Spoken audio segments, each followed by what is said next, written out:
Shalom saudara kekasih dalam Tuhan. Sekali lagi shalom. Selamat pagi, selamat beribadah saudara. Saya percaya hari ini kita ada di tempat ini bukan karena kebetulan, tetapi karena ada rencana Tuhan yang terbaik bagi setiap kita. Mari saudara, mari kita persiapkan hati kita untuk memuji memuliakan nama Tuhan. Saya undang saudara untuk bangkit berdiri.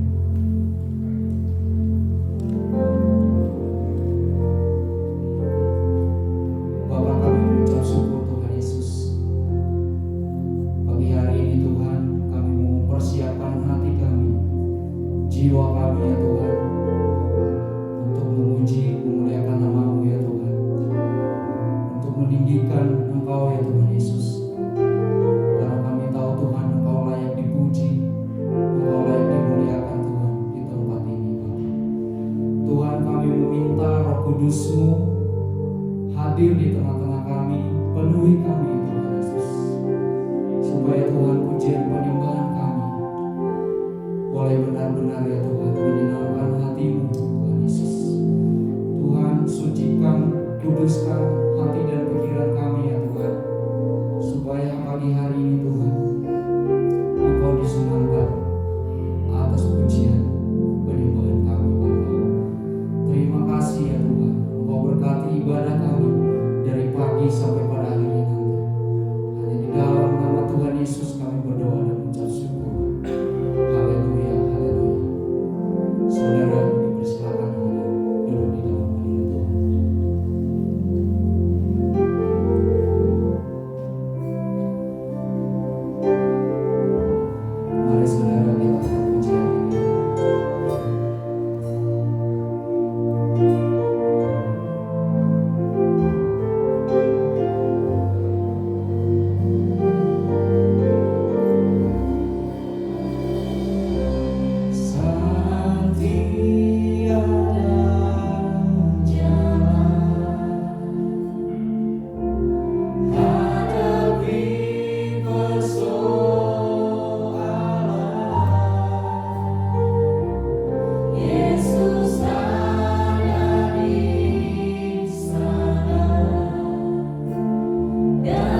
memulihkan keadaan kami.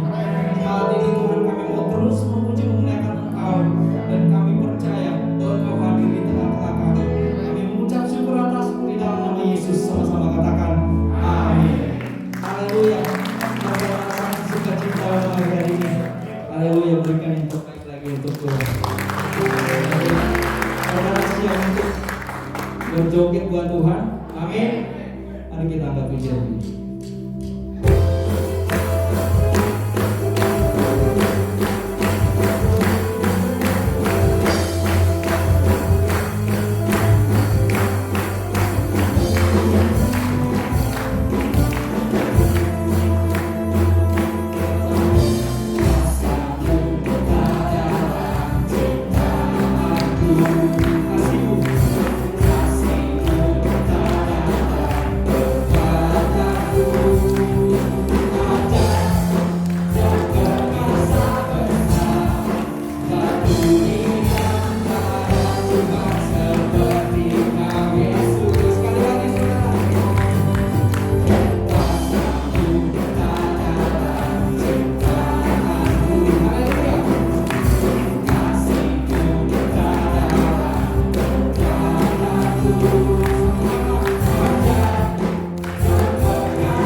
Bapa yang baik, kami mengucap syukur dan terima kasih.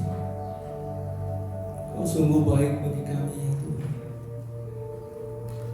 Kau tidak pernah berubah.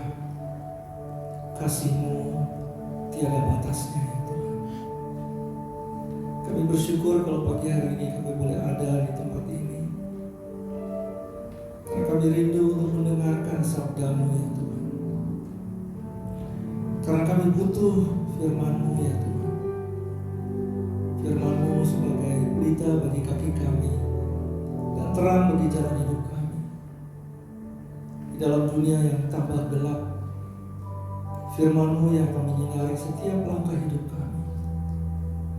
Tuhan Yesus, lawat kami ya Tuhan. Berfirmanlah bagi kami pagi hari ini, supaya setiap lutut yang goyah dikuatkan pagi hari ini. Setiap iman kami yang gusar, kuatkan pagi hari ini ya Tuhan. Karena firman-Mu bermanfaat untuk mengajar, menyatakan kesalahan, memperbaiki kelakuan, dan mendidik kami di dalam segala kebenaran. Terima kasih Tuhan Yesus, beracara dan berbicara Tuhan pagi hari ini. Kami siap mendengar firman. Di dalam nama Tuhan Yesus kami berdoa. Dan mari kita semua yang percaya dan siap diberkati katakan amin. Shalom saudara-saudara yang saya kasih di dalam Tuhan. Shalom juga untuk saudara-saudara yang mengikuti acara ibadah pagi hari ini di rumah. Pagi hari ini kita akan belajar kebenaran firman Tuhan. Ada seorang nabi yang melayani tugas kenabiannya di masa pada waktu itu, di masa-masa yang sulit dan sukar.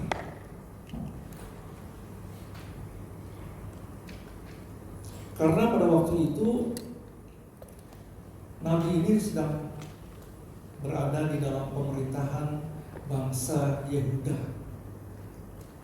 Saudara yang saya kasih di dalam Tuhan, nabi ini di bawah Raja Yoyakim yang begitu kejam dan kasar dan sadis ya pada waktu dia memerintah bangsa Yehuda. Tetapi Tuhan mengizinkan semua ini terjadi pada waktu itu supaya nabi ini melakukan kenabiannya dengan pergumulan yang begitu hebat. Ia adalah seorang nabi yang tidak pernah bernubuat untuk bangsa Yehuda secara langsung. Tetapi dia adalah seorang nabi yang suka berdoa, berbalas-balasan dengan Tuhan. Berarti nabi ini suka berdoa dan berkomunikasi dengan Allah. Dan dia mendengar suara Allah. Di dalam pergumulannya, dia selalu berkeluh kesah pada Tuhan. Dia mengadu apa yang dia lihat pada waktu itu.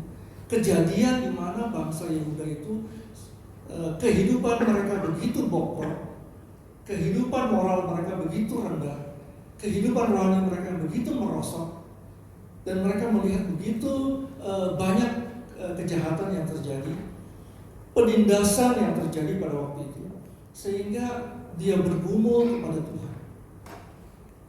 Di dalam pergumulannya dia mengadu kepada Tuhan. Ini nabi ini adalah nabi kecil yang sukanya itu mengadu kepada Tuhan. Saya percaya karena dia berharap kepada Tuhan bahwa apa yang diadukan itu mendapat jawaban dari Tuhan. Begitu juga seperti kita anak-anak Tuhan. Pada waktu kita menghadapi persoalan, kita harus mengadu kepada Tuhan kita. Karena dialah yang akan memberikan jawaban yang paling tepat bagi kita. Saya mengajak saudara untuk kita buka kitab Habakuk pasal yang pertama.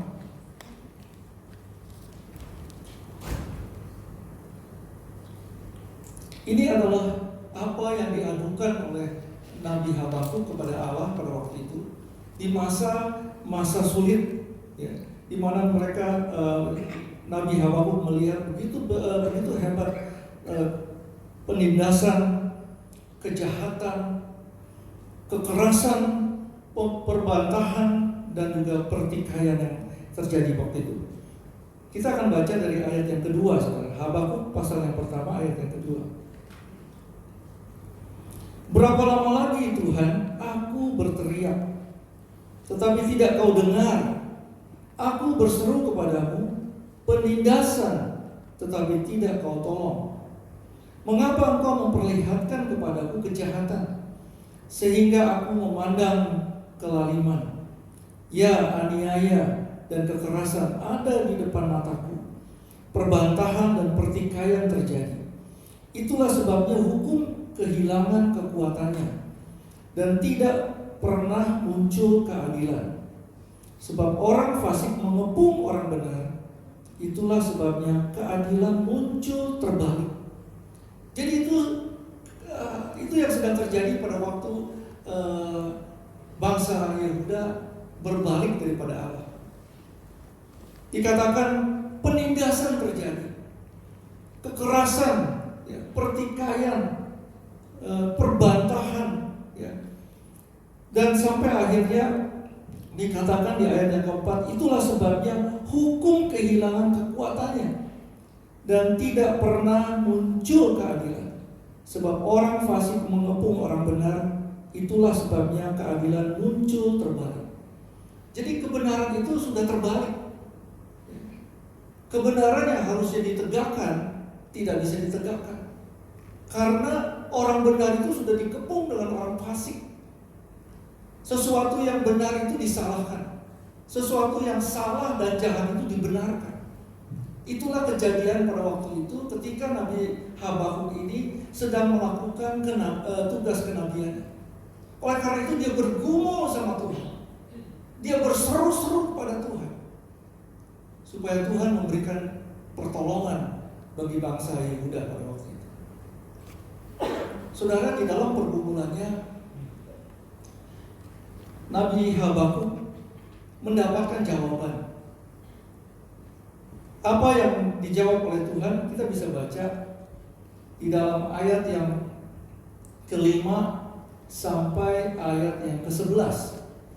Pada waktu Nabi Habakuk ini berseru-seru kepada Tuhan, dia mendapatkan jawaban dari Tuhan. Jadi Habakuk ini adalah nabi yang suka berkomunikasi dengan Tuhan. Begitu juga sebagai anak-anak Tuhan, kita harus suka berkomunikasi dengan Tuhan kita. Karena kalau kita tidak berkomunikasi dengan Tuhan kita, dengan siapa lagi kita minta pertolongan di dalam setiap persoalan yang kita hadapi dalam hidup kita. Kita harus datang kepada Tuhan kita, seperti apa yang dilakukan oleh Nabi Habakuk. Di dalam ayat yang kelima firman Tuhan berkata, lihatlah di antara bangsa-bangsa dan perhatikanlah, jadilah heran dan tercengang-cengang, sebab aku melakukan suatu pekerjaan dalam zamanmu yang tidak akan kamu percayai jika diceritakan. Sebab sesungguhnya akulah yang membangkitkan orang Kasdim, bangsa yang garam dan tangkas itu, yang melintasi lintang bujur bumi untuk menduduki tempat kediaman yang bukan kepunyaan mereka. Ayat yang ke-7, bangsa itu dahsyat dan menakutkan, keadilannya dan keluhurannya berasal daripadanya sendiri. Kudanya lebih cepat daripada macan tutul, dan lebih ganas daripada serigala pada waktu malam. Pasukan berkudanya datang menderap, dari jauh mereka datang, terbang seperti Raja Wali yang menyambar mangsa. Seluruh bangsa itu datang untuk melakukan kekerasan. Sebuah pasukan depannya seperti angin timur, dan mereka mengumpulkan tawanan seperti banyaknya pasir. Raja-raja dicemoohkannya, dan penguasa-penguasa menjadi tertawaannya. Ditertawakannya tiap tempat berkubu. Ditimbunkannya tanah dan direbutnya tempat itu. maka berlarilah mereka seperti angin dan bergerak terus. Demikianlah mereka bersalah dengan mendewakan kekuatannya. Jadi pada waktu Nabi Habakuk sedang bergumul dengan keadaan bangsa Yehuda pada waktu itu, lalu dia bergumul juga tentang bangsa Kasdim ini yang dikirim oleh Tuhan untuk menghukum bangsa Yehuda. Jadi tidak hanya pergumulan di dalam negeri, tapi juga pergumulan yang datang daripada bangsa Kasdim pada waktu itu. Oleh karena itu Tuhan menjawab bahwa Tuhan akan memakai bangsa Kasdim ini untuk menghukum bangsa Yehuda. Dikatakan bahwa bangsa Kasdim ini adalah bangsa yang tangkas, ya. Bangsa yang garam, bangsa itu dahsyat dan menakutkan. Keadilannya dan kelakuannya, keluhurannya berasal daripadanya sendiri. Orang Kasdim pada waktu itu adalah bangsa yang kuat, ya, ahli berperang, ya. Dan Tuhan pakai bangsa Kasdim ini untuk menghancurkan bangsa Yehuda. Kenapa saudara? Kenapa Tuhan memakai bangsa Kasdim untuk menghancurkan bangsa Yehuda pada waktu itu?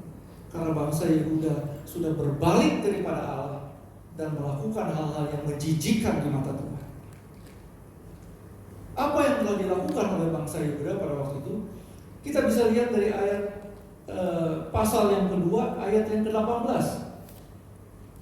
Dikatakan, apakah gunanya patung pahatan yang dipahat oleh pembuatnya?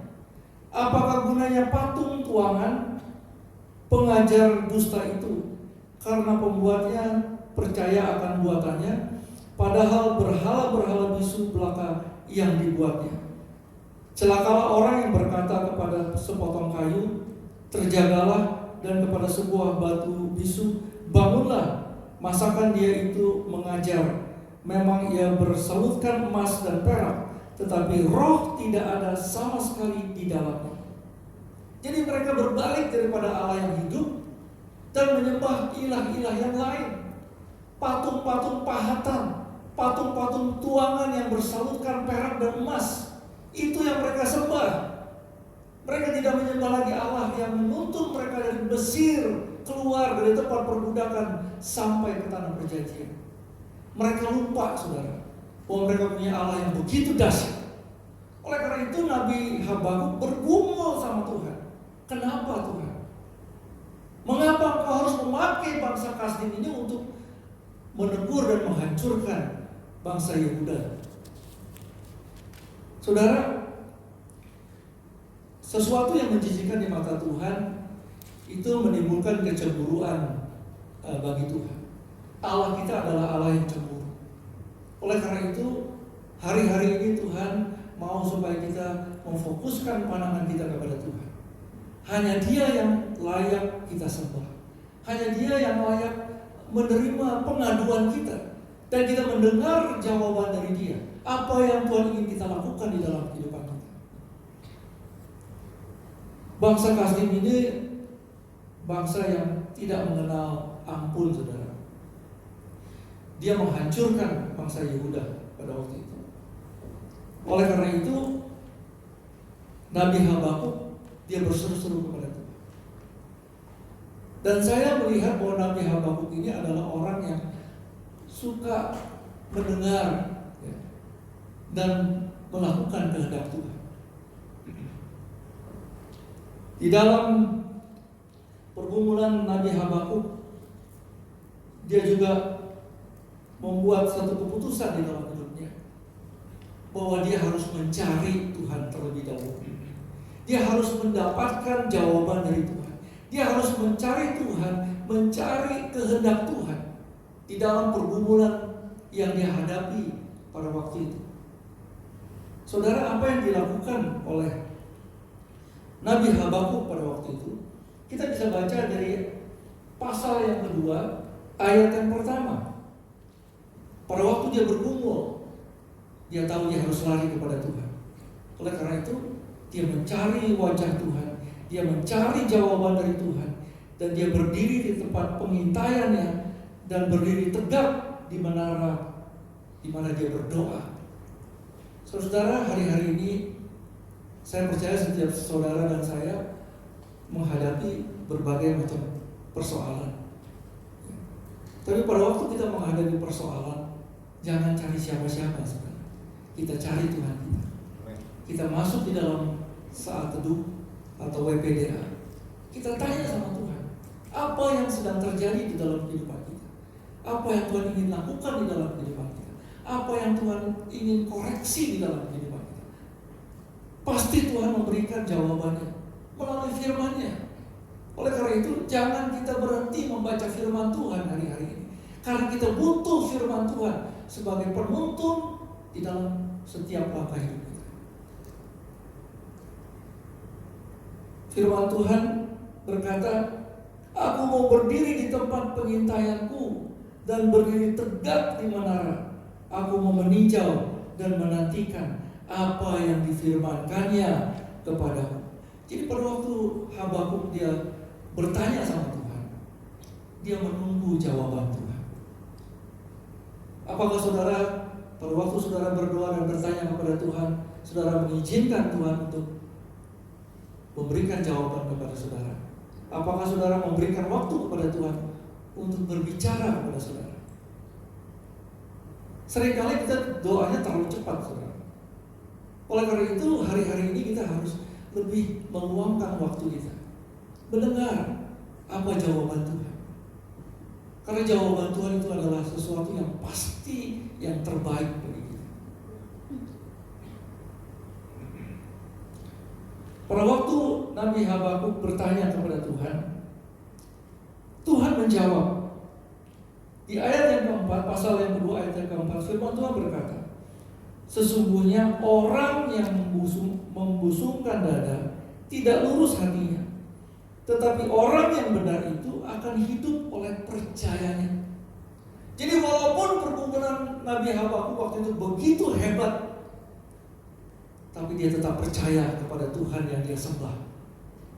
Dia tetap berpegang kepada janji firman Tuhan, bahwa penghukuman akan datang kepada orang-orang yang tidak berbuat baik terhadap orang-orang yang benar.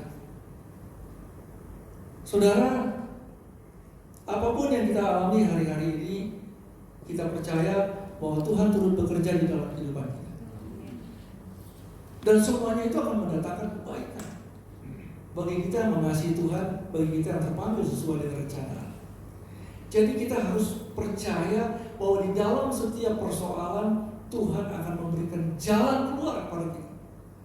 Pada waktu kita setia dan taat melakukan firman-Nya, tidak melakukan kehendak kita, tidak mengikuti kedagingan kita, tetapi kita mengikuti kehendak Dia, walaupun seringkali itu sangat bertentangan dengan keinginan daging kita.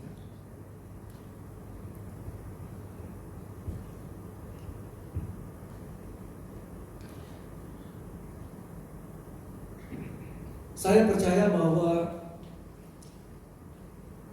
Tuhan menegur bangsa Kasdim, menegur bangsa Yehuda karena Allah mengasihi bangsa Yehuda. Walaupun dia harus memakai bangsa Kasdim yang kasar dan jahat, kejam, karena dia mengasihi bangsa Yehuda. Di dalam kitab Wahyu pasal yang ketiga, ayat yang ke 19, firman Tuhan berkata, barang siapa kukasihi, ia kutegur dan kuhajar. Sebab itu relakanlah hatimu dan bertobatlah. Jadi teguran yang dilakukan oleh Tuhan melalui bangsa Kasdim terhadap bangsa Yehuda, yaitu hanya untuk membuat bangsa Yehuda ini bertobat dan kembali kepada Tuhan.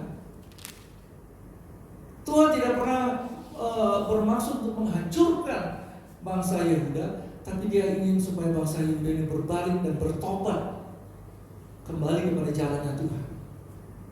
Seringkali kita juga ditegur oleh Tuhan. Tuhan menegur kita dengan banyak cara, tetapi semuanya itu untuk kebaikan bagi saudara dan saya. Tuhan ingin supaya saudara dan saya bertobat. dan kembali kepada jalannya Tuhan. Karena orang yang mengasihi Tuhan adalah orang yang mau ditegur dan orang yang mau bertobat. Dan Tuhan mengasihi orang yang mau bertobat. Saudara, Nabi Habakuk itu tidak hanya bergumul, tetapi dia juga menaikkan pujian, ya, keluh kesah, ya, ratapan kepada Allah. Yang akhirnya di dalam pasal yang ketiga, dia bermazmur kepada Tuhan. Dia tahu bahwa Allahnya itu adalah Allah yang adil, yang mengasihi umatnya. Kita akan baca di dalam pasal yang ketiga ayat yang ke-17, saudara. Kita akan baca sama-sama dari ayat yang ke-17. 1, 2, 3.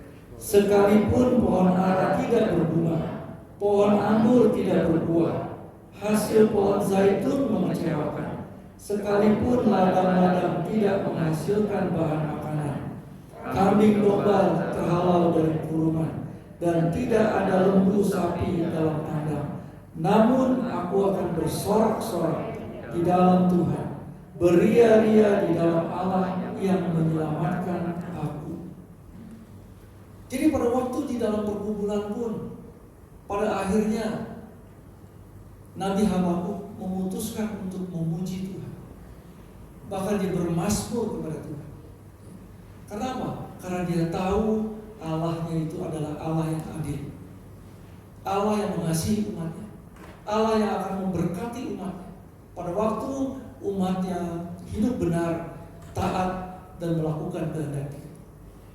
Saudara, pada waktu Nabi Habakuk mengatakan sekalipun pohon ara tidak berbunga, pohon anggur tidak berbuah, hasil pohon zaitun mengecewakan, sekalipun ladang-ladang tidak menghasilkan bahan makanan, kambing domba terhalau dari kurungan, dan tidak ada lembu sapi dalam kandang. Berarti sudah tidak ada lagi yang bisa diharapkan. Tetapi dia tetap berharap kepada keadilan Tuhan. Dia tetap berharap bahwa Tuhan pasti memberikan pertolongannya kepada bangsa Yehuda. Walaupun Tuhan sudah memakai bangsa Kasdim untuk menegur bangsa Yehuda pada waktu itu.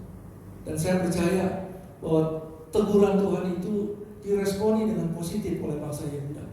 Dan bangsa Yehuda berbalik dan bertobat dari jalan-jalan yang salah dan mengikuti kehendak Tuhan. Saudara yang saya kasih di dalam Tuhan, mungkin sering kita mengalami kekeringan di dalam hidup kita. Masalah ekonomi, masalah keuangan di dalam keluarga. Tapi pada waktu kita bersekutu dengan Tuhan, kita berserah kepada Tuhan, maka Tuhan yang akan turun tangan pada waktu kita angkat tangan. Pada waktu kita berserah kepada Tuhan, maka Tuhan yang akan mengambil alih segala persoalan di dalam hidup kita. Karena Dia Allah yang sanggup mencukupi segala kebutuhan kita menurut kekayaan dan kemuliaan Allah di dalam Yesus Kristus. Karena Dia Allah yang menciptakan dunia ini dengan segala isinya.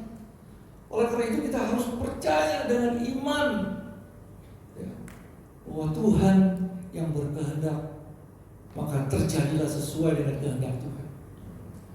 Saudara yang berbahagia, kita harus banyak merenungkan firman Tuhan. Karena pada waktu kita merenungkan firman Tuhan, kita sedang menyerap janji-janji Tuhan dalam hidup kita. Pada waktunya Tuhan menggenapi satu persatu di dalam kehidupan kita. Oleh karena itu kita harus terus berharap penggenapan akan janji Tuhan, seperti apa yang dilakukan oleh Nabi Habakuk di dalam pergumulannya. Di dalam pergumulan kita sehari-hari, kita selalu berharap bahwa pertolongan Tuhan tidak datang terlambat bagi kita.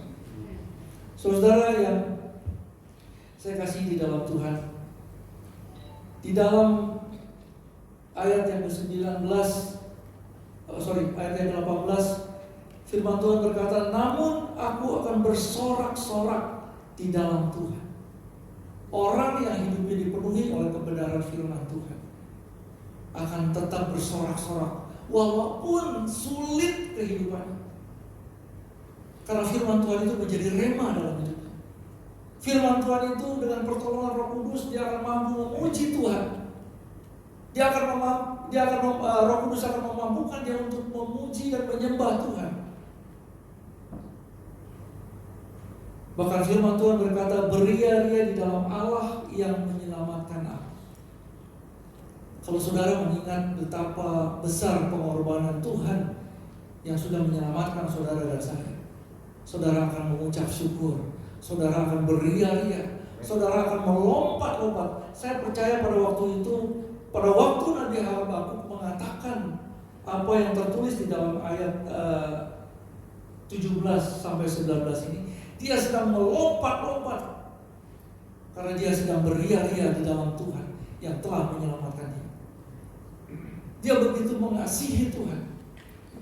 Dia begitu percaya dan mempercayakan hidupnya kepada Tuhan. Begitu juga di dalam kehidupan kita. Kita harus mempercayakan 100% kehidupan kita kepada Tuhan. Pada waktu saudara menyerahkan hidup saudara kepada Tuhan, Tuhan yang berperkara dalam hidup kita. Saudara harus percaya. Hari-hari ini tidak ada satu orang pun di dunia ini yang kita bisa percayakan. Hanya Tuhan kita yang hidup. Hanya Dia yang layak menerima pujian dan penyembahan. Saudara yang dikasihi Tuhan, saya percaya bahwa apa yang terjadi hari-hari ini dengan COVID-19 itu sudah terjadi pada waktu masa Nabi Habakuk. Karena pada waktu Tuhan mengirim bangsa Kasdim, Dia menyerang satu bangsa yang besar, yaitu bangsa Yehuda. Dan bangsa Yehuda tidak bisa apa-apa kalau tidak ada pertolongan dari Tuhan. Dan kalau tidak ada Nabi Habakuk yang bergumul minta pertolongan Tuhan pada waktu itu. Begitu juga di dalam kehidupan kita hari-hari ini. Saya percaya banyak orang-orang, anak-anak Tuhan yang hari-hari ini berdoa, minta penyertaan Tuhan, minta pertolongan Tuhan, minta ikut campur tangan Tuhan di dalam menghadapi COVID-19 ini. Baru-baru ini saya baca di koran bahwa mungkin kita diperlukan vaksin yang ketiga. Bagi saudara yang baru divaksin dan sudah divaksin yang kedua kali, siap-siap nanti mungkin harus divaksin untuk yang ketiga. Dengan cara manusia yang hari-hari ini sudah berpaling dari Tuhan, saudara bisa baca dan bisa melihat melalui tayangan TV bahwa dunia ini tambah hancur, saudara. Kejahatan itu tambah membabi buta. Tidak hanya kejahatan dalam arti kriminal, tapi kejahatan di mata Tuhan. Apa yang dilakukan oleh manusia ini sudah begitu menjauh dari Tuhan. Kawin sesama jenis, LGBT, ya, lesbian, itu semua menjadi kekejian di mata Tuhan. Oleh karena itu Tuhan mendatangkan virus corona sehingga seluruh bangsa di dunia ini terkena. Dan pada waktu bangsa di seluruh dunia ini terkena, semuanya heboh, semuanya ini menjerit. Dan kalau tidak ada orang-orang Tuhan, anak-anak Tuhan yang berdoa siang dan malam minta pertolongan Tuhan, saya nggak tahu apa yang akan terjadi di dalam dunia. Oleh karena itu kita percaya bahwa Allah turut bekerja di dalam segala sesuatu. Di dalam kehidupan kita Tuhan turut bekerja. Oleh karena itu kita harus hari-hari ini mencari Tuhan, berkomunikasi dengan Tuhan, tunggu jawaban Tuhan. Jangan kita cepat menyelesaikan doa kita sebelum kita mendapatkan jawaban dari Tuhan.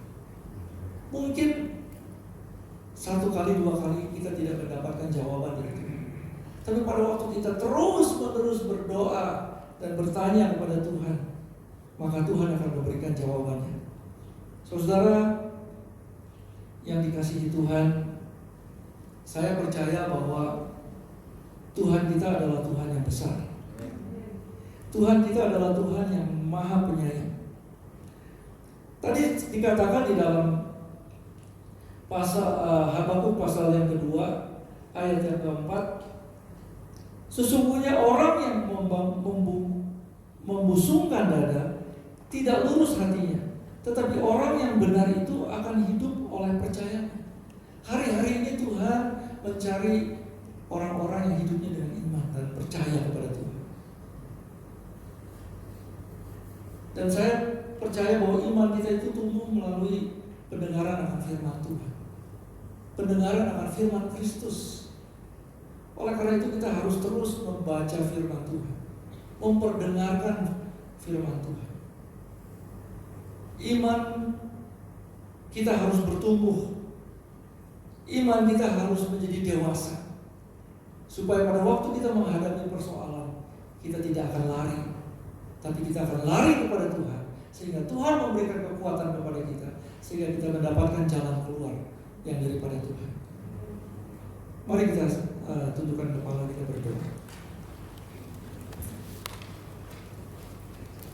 Tuhan Yesus, kami mengucap syukur dan terima kasih karena Tuhan begitu baik bagi kami ya Tuhan. Kami mau seperti Nabi Habakuk Tuhan, yang selalu mengadukan pergumulan hidup kami kepada-Mu ya Tuhan, dan mendapatkan jawaban dari Tuhan. Karena Engkau-lah segalanya bagi kami ya Tuhan. Tuhan Yesus, kami berdoa, biarlah firman-Mu yang terus menuntun langkah hidup kami.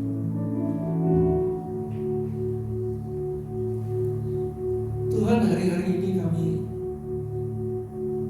mau mendekatkan hidup kami kepada-Mu ya Tuhan.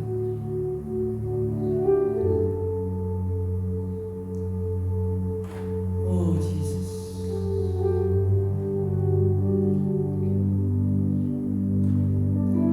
rasakan bahwa Tuhan itu sungguh baik bagi kami.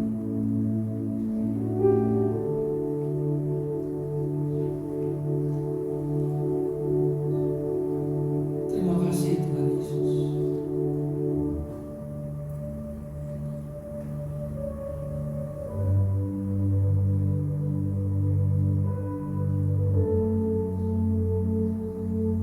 Persoalan tidak akan lebih mudah yang akan kita hadapi, tetapi kita mempunyai Tuhan yang hidup. Kita mempunyai Tuhan yang berkuasa di atas segala persoalan. Percayakan hidup kita kepada Tuhan, maka Dia akan meluruskan setiap langkah hidup kita.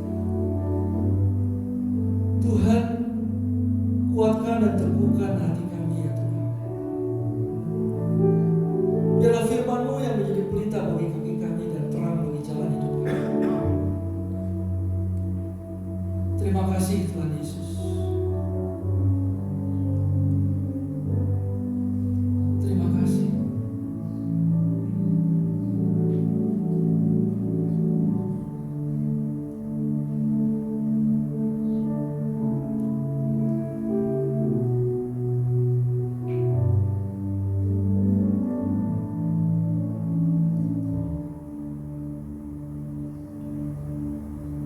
Tuhan Yesus, kami berdoa pagi hari ini untuk saudara-saudara kami yang sedang mengalami beban yang begitu berat dalam hidupnya.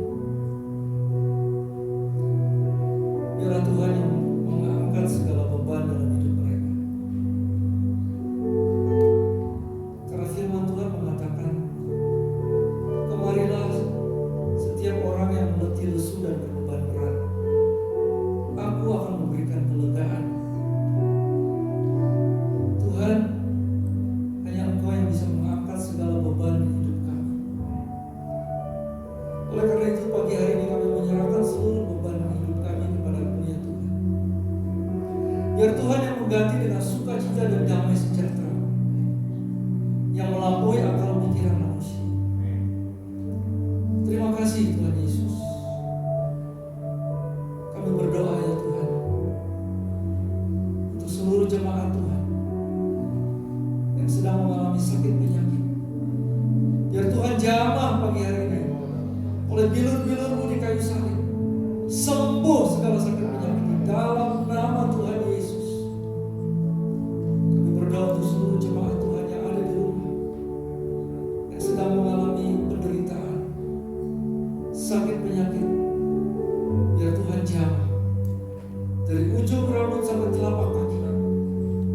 Di dalam nama Tuhan Yesus, oleh bilur-bilur Tuhan Yesus di kayu salib, sembuh di dalam nama Tuhan Yesus.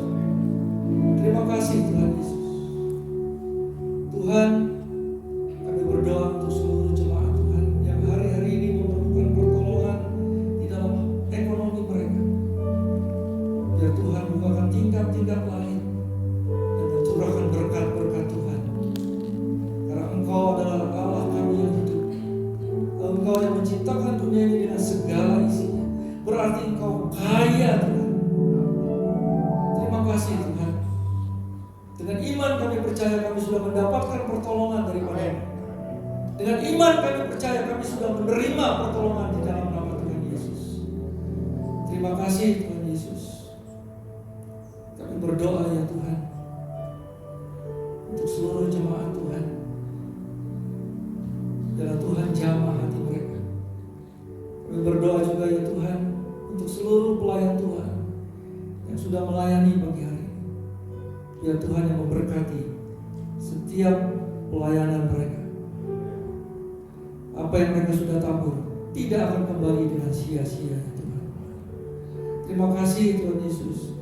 Kami berdoa untuk bangsa dan negara kami Indonesia. Biar Tuhan yang memberkati presiden dan wakil presiden, seluruh jajaran pemerintah, dari tingkat menteri, anggota DPR, MPR, dari pusat sampai daerah. Biar Tuhan yang memberikan rasa takut di dalam hati mereka, supaya pada waktu mereka membuat keputusan, keputusan itu berasal dari Tuhan. Kami berdoa ya Tuhan untuk seluruh jemaat yang sudah hadir pagi hari ini. Kalau sebentar mereka kembali ke rumah mereka masing-masing, sertai mereka di dalam perjalanan ya Tuhan. Tibakan mereka di rumah dengan selamat. Kami berdoa untuk tetangga kami kiri kanan muka belakang. Biar Tuhan jadikan kami berkat bagi tetangga-tetangga kami. Biar gereja Tuhan dipermuliakan. Biar nama Tuhan ditinggikan, menjadi berkat bagi banyak orang. Terima kasih Tuhan Yesus. Kami berdoa untuk jemaat Tuhan yang tidak bisa hadir, yang mengikuti tayangan ibadah di rumah. Biar mereka juga diberkati, iman mereka juga dibangkitkan ya Tuhan. Biar mereka mendapatkan sukacita. Terima kasih ya Tuhan. Saya mengajak seluruh jemaat untuk bangkit berdiri. Angkat kedua tangan saudara. Terimalah berkat damai sejahtera, sukacita daripada Allah Bapa yang Maha Kuasa, kasih yang melimpah daripada Tuhan kita Yesus Kristus, persekutuan yang indah dan manis oleh Roh Kudus, mulai pagi hari ini sampai Maranatha, bahkan sampai selama-lamanya. Mari jemaat yang sudah diberkati katakan amin. Tuhan memberkati.